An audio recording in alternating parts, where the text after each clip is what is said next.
the idea of blessedness in the midst of suffering is from the Christian tradition, and I think there's a lot of things. There's other traditions that will talk about separation or detachment, or cutting off desire such that you're not.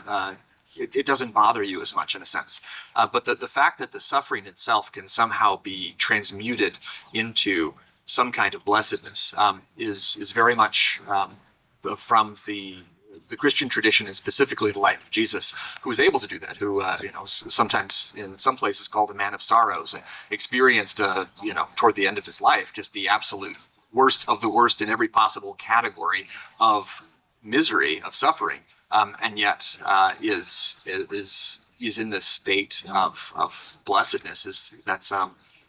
That we as Christians try to emulate or aspire to or try to seek.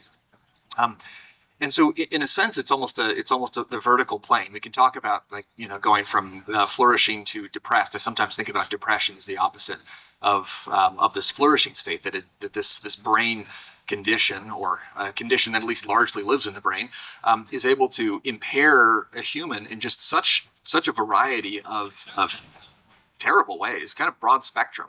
And so maybe you can think about a plane of movement that you go left to right, but then blessedness is a new dimension. So yeah, you could be blessed and not flourishing.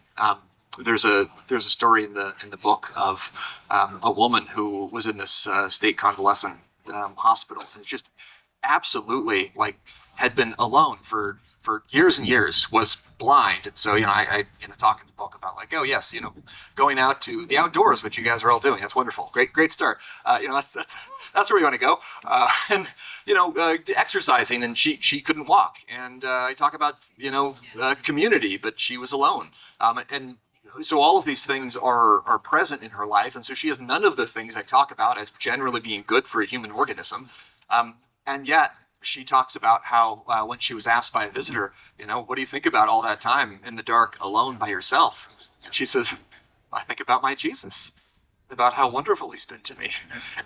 and she talks about how fortunate she is to have her Jesus. And it's this so interesting that it's this it's almost this ownership. It's the kind of state you could be in when you're in love, or when you're connected with someone. It almost doesn't matter what else is going on, because you have that connection. And I think that's that love, this deepest kind of love can transcend these other experiences. Now, that's like saint level connection.